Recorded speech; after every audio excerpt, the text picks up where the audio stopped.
안녕하십니까? BMW 코오롱모터스 분단전시장 BMW 지니어스 최엄입니다. 오늘 소개해드릴 영상은 이 앞에 보이시는 3 시리즈에 대한 출고 설명 영상입니다. 아마 이 영상을 보고 난다면 신형 3 시리즈에 대한 출고 설명을 쉽게 이해가 가능하실 겁니다. 그럼 지금 바로 시작하겠습니다. 첫 번째로는 키 사용 방법에 대해서 말씀을 드릴 건데, 이 키 사용 방법을 말씀드리기 전에 처음에 설정을 해주시면 굉장히 좋은 기능에 대해서 먼저 설명을 도와드리겠습니다. 먼저 이 키를 가지고 차량에 탑승을 하고 나서 시동을 켜보도록 하겠습니다. 이 시동을 켜고 나서 가장 처음에 해주셔야 될 설정은 카로 들어가고 나서 설정에 들어가고 나서 이 일반 설정에서 단위를 먼저 변환하도록 하겠습니다. 기본적으로 출고할 시에는 유럽형으로 연비 단위가 나오기 때문에 리터당 킬로미터, 출력도, 홀스파워, 그리고 회전력도 킬로그램 미터, 그 다음에 타이어 압력도 PSI로 바꿔주게 됩니다. 이렇게 첫 번째 설정을 하고 나서 그 다음에 해주실 설정은 이제 보통은 디스플레이에 들어가서 이 헤드업 디스플레이에서 밝기라든지 높이, 회전을 설정하고 나고, 그 다음에 계기판에서는 이 내비게이션 모드를 지도 모드로 할 건지, 경로 미리보기를 할 건지, 꺼짐으로 할 건지 설정을 하게 되고, 이후에 이제 요게 포인트입니다. 이 도어 차량 액세스, 요걸 선택을 하시고, 이쪽에 보시면 처음에 차량을 출고하시게 되면 요 아래 3개가 아마 꺼져 있을 겁니다. 이 3개를 체크를 하시고, 그 다음에 포인트가 되는 게 컴포트 액세스입니다. 이 컴포트 액세스도 이 차량은 시승차이기 때문에 체크가 되어 있지만 처음엔 이렇게 체크가 안 되어 있습니다. 체크를 하시고 나고, 그리고 나서 나머지는 설정을 하실 필요가 없습니다. 이제 이 상태에서 바로 또 키 설명으로 들어가도록 하겠습니다. 제가 이렇게 지금 차량 안에서 설정을 먼저 해놓았고, 이 설정을 해놓은 이유는 컴포트 액세스 기능에서 가까워지면 차량 문이 열리고 멀어지면 잠기게 지금 설정을 해놓은 상태인데, 키를 가지고 제가 차량에서 한번 멀어져 보겠습니다. 현재 보시면은 이쪽에 지금 사이드 미러가 이렇게 열려 있는 거는 차량의 락이 해제가 되어 있다는 뜻이고, 이 상태에서 한번 멀어져 보겠습니다. 네, 이렇게 차량에서 멀어지게 되면 차량의 문이 알아서 잠기게 되고, 가까워지게 되면 알아서 열리게 됩니다. 지금 보여드리는 이 컴포트 액세스 기능은 3 시리즈, 7 시리즈 LCI 모델, 그 다음에 X5, X6, X7에 있는 옵션이고, 이 기능을 통해서 키를 굳이 빼지 않더라도 차량을 굉장히 편하게 문을 열고 잠글 수가 있습니다. 이게 첫 번째 기능이고, 그리고 이렇게 설정을 하지 않더라도 사용할 수 있는 컴포트 액세스 기능에 대해서 설명을 도와드리겠습니다. 이렇게 키를 가지고 있는 상태에서 여기 보이시는 빗살 무늬를 가볍게 터치하시면 문이 잠기면서 사이드 미러가 접히게 되고, 문을 여실 때는 이 안에 터치 센서가 있기 때문에 손만 넣어주시면 열리게 됩니다. 3 시리즈 같은 경우는 뒤에서도 차량의 문을 잠고 그 다음에 열 수가 있습니다. 네, 이렇게 간단하게 설명을 도와드렸고, 이어서 트렁크 기능에 대해서 설명을 드리겠습니다. 3 시리즈 같은 경우는 기본적으로 전동식 트렁크가 들어간 모델은 330i 럭셔리만 적용이 되어 있습니다. 하지만 전동식 트렁크가 없다고 해도 킥모션을 이용이 가능하기 때문에 키를 가지고 있는 상태에서 가볍게 발로 차주시면 트렁크가 열리게 됩니다. 그리고 닫으실 때는 수동이기 때문에 손으로 닫아주시면 됩니다. 트렁크 같은 경우는 용량이 약 480리터를 나타내고 있고, 이쪽에 보이시는 폴딩 레버를 잡아당기게 되면 뒷자리 폴딩이 가능합니다. 네, 이렇게 트렁크에 대해서 간단하게 설명을 도와드렸고, 이어서 이제 실내에 들어가서 설명을 도와드리겠습니다. 1열의 도어 먼저 설명을 드리면은 이쪽에 윈도우 조절 레버가 위치를 하게 되고, 여기 보이시는 이 버튼을 누르게 되면 뒷좌석에 자녀들이 탔을 때 창문을 올리고 내리지 못하도록 하는 기능입니다. 그리고 사이드 미러 접는 버튼이 위치하게 되고, 그 다음에 왼쪽 사이드 미러 조절, 그 다음에 오른쪽 사이드 미러 조절이 가능합니다. 이 버튼은 4개 문을 잠고 여는 버튼이고, 이거는 메모리 시트 버튼입니다. 메모리 시트 설정 방법은 시트 포지션을 맞추시고 나서 그 다음에 세트 버튼을 누르고 1번을 누르게 되면 1번 좌석에 저장이 되고, 그 다음에 세트 버튼을 누르고 2번을 누르게 되면 2번 좌석에 저장이 됩니다. 이제 시트 포지션을 좀 설명을 도와드리면, 시트 포지션 같은 경우는 이 차량은 M 스포츠 패키지이기 때문에 이런 허벅지 받침이 들어가 있고 사이드 볼스터가 있습니다. 기본적으로 요 세 개의 버튼은 럭셔리 모델도 동일하기 때문에 버튼에 대해서 설명을 드리면 앞에, 그 다음에 뒤에, 그리고 위로, 아래로 조절이 가능하고, 얘를 비틀어 주시면 허벅지 앞쪽에 올라가고 반대로 비트면 내려가게 됩니다. 그리고 요거는 이제 등받이를 조절할 수 있는 버튼입니다. 그 다음에 이 사이드 볼스터는 요 양쪽을 조여주게 되는 기능인데, 제가 요 버튼을 꾹 눌러보고 있겠습니다. 보시면 조여지는 게 보이실 겁니다. 아마 이렇게 눈에는 잘 안 보이실 수가 있는데 바로바로 이게 탑승하셨을 때는 느껴지게 됩니다.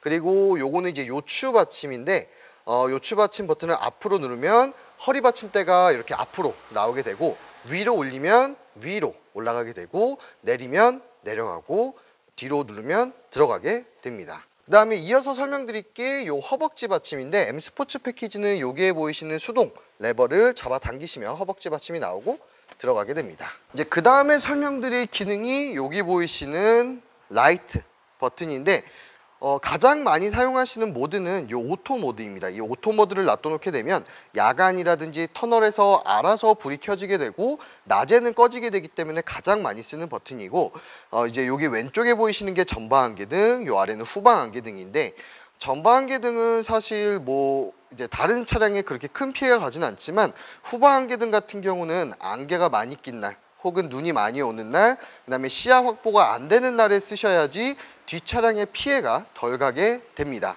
그리고 요거는 이제 주차등인데, 주차등은 사실 국내에는 뭐 문화권이 거의 없기 때문에 유럽에서 쓰는 기능이라고 보시면 되고, 그 한국에서는 크게 쓰지는 않고 있습니다. 그리고 이 가운데 보이시는 이 버튼은 차폭등 버튼이고, 요게 이제 라이트 강제로 켜는 버튼이고, 요 롤러는 계기판의 밝기를 조절을 하게 됩니다.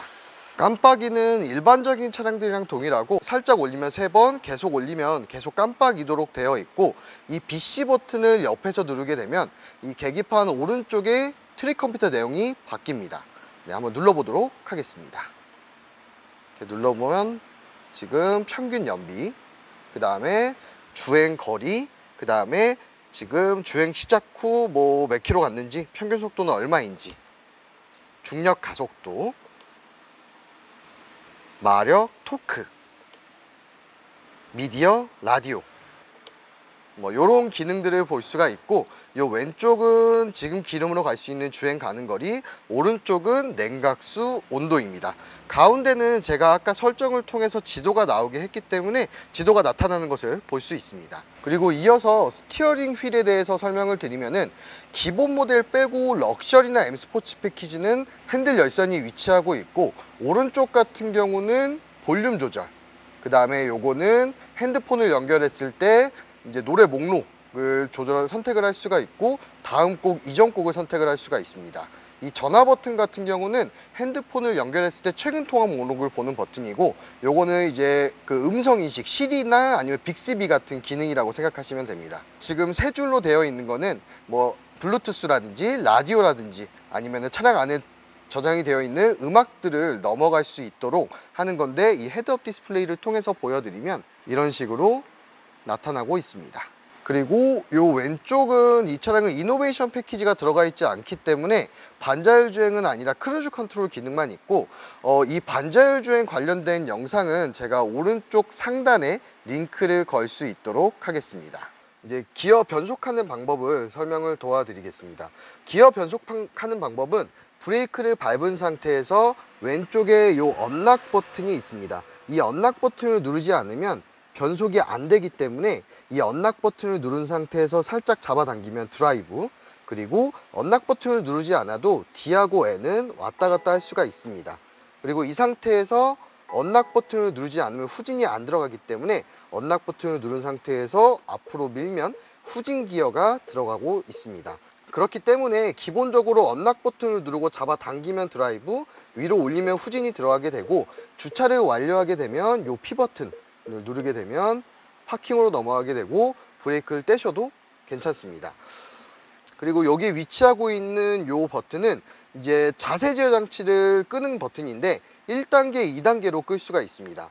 한 번만 누르게 되면은 계기판에 주황 색깔로 표시가 되고, 여기 보시면 운전자 어시스턴트의 조향 간섭이 비활성화가 되고, 완전히 DSC를 끄고 싶다라고 하시면 길게 꾹 누르고 계시면 DSC 오프라 그래서 완전히 이제 꺼지게 되고, 후륜구동차 같은 경우는 좀 더 다이나믹하고 재미나게 운전을 할 수 있지만 일반적인 운행 상황에서는 이걸 끄는 것을 그렇게 권장을 하고 있지는 않습니다. 그리고 요 P 버튼 같은 경우는 뭐 자동 주차 기능도 있고 리버싱 어시스턴트 기능도 들어가 있습니다. 이 P 버튼을 누르게 되면 화면을 통해서 전 후방 센서, 측면 센서가 나타나게 되고, 후진 보조 장치를 누르면 리버싱 어시스턴트가 가능합니다. 근데 기본적으로 이 버튼도 많이 누르지는 않는 게, 제가 한번 보여드리면 후진 기어를 넣게 되면 자동으로 이렇게 P 버튼이 활성화되는 것을 이렇게 눈으로 확인하실 수가 있습니다. 그리고 스타트 버튼이 위치하게 되고, 앞에 보이시는 이 버튼 같은 경우는 이제 누르게 되면은 이렇게 주황불이 들어오게 되고 오토 스타트 앤 스탑 기능이 작동을 안 하게 되는 겁니다. 그래서 이 상태면은 정차 시 시동이 꺼졌다 켜졌다 하게 되는데, 여기서 설명드릴 게 뭐냐면, 고객분들께서 많이 여쭤보시는 게 오토 스타트 앤 스탑 기능을 작동을 하고 있는데 정차 시에 시동이 안 꺼지냐라고 하시는 분들이 많습니다. 근데 그 이유를 설명을 드리면, 이제 배터리의 잔량이라든지 아니면 엔진오일 온도, 뭐 냉각수 온도, 실내 외 온도차에 따라서 작동을 하기도 하고 안 하기도 하기 때문에 항상 오토 스타트 앤 스탑 기능이 작동하는 것은 아닙니다. 그래서 이쪽에 대해서 설명을 좀 도와드렸고, 요거는 이제 주행 모드 변경인데 세 가지의 주행 모드가 있습니다. 스포츠를 누르게 되면 계기판이 빨간색으로 바뀌게 되고, 컴포트를 누르게 되면 계기판이 이런 모양, 그 다음에 에코 프로를 누르게 되면 계기판이 파란색으로 나타나게 됩니다. 그리고 이 오토홀드 기능 같은 경우는 일상적인 시내 주행을 할 때 굉장히 편안한 기능인데, 이렇게 말로 좀 설명을 도와드리면, 오토홀드 기능을 켜놓은 상태에서 운행을 쭉 하시다가 앞에 빨간불이 걸려서 차량이 멈춰 있을 때, 오토홀드가 없는 차 같은 경우는 브레이크를 계속 밟고 있거나 혹은 기어를 P로 넘겨서 브레이크를 떼고, 그러니까 발을 브레이크에서 떼고 있을 수가 있습니다. 하지만 오토홀드 기능이 있는 차 같은 경우는 앞에 빨간불이 걸려서 차가 멈췄을 때 차가 0km가 되는 순간 브레이크가 쑥 들어가는 느낌이 들 겁니다. 그래서 오르막길, 내리막길 평지할 거 없이 오토홀드 기능이 활성화되어 있는 상태에서는 정차 시에 이제 멈추고 나서 발을 떼고 있더라도 차가 알아서 멈춰 있는 기능이고, 출발할 때는 엑셀만 밟으면 브레이크가 풀리면서 출발이 되는 기능이고, 시내 주행할 때 발목의 부담을 줄여줄 수 있는 기능입니다. 이 오토홀드에 대해서 간단하게 말씀을 드렸고, 이거 같은 경우는 전자식 파킹 브레이크인데, 내리면 전자식 파킹 브레이크가 풀리고 올리면 전자식 파킹 브레이크가 들어가게 됩니다. 이쪽에는 지금 무선 충전 패드가 있어서 한번 핸드폰을 올려놓게 되면은 파란불이 들어오면서 충전이 되는 것을 이렇게 눈으로 확인이 가능합니다. 3 시리즈 같은 경우는 전 모델 무선 충전 패드가 들어가 있기 때문에 이 무선 충전 패드를 이용을 하시면 편안하게 충전이 가능합니다. 이렇게 지금 약 10분 정도 3 시리즈에 관련된 출고 영상 설명을 도와드렸고, 이제 다음 편을 통해서 나머지 기어 노브라든지 센터 모니터 설정 방법, 그리고 사용 방법에 대해서 설명을 도와드릴 수 있도록 하겠습니다.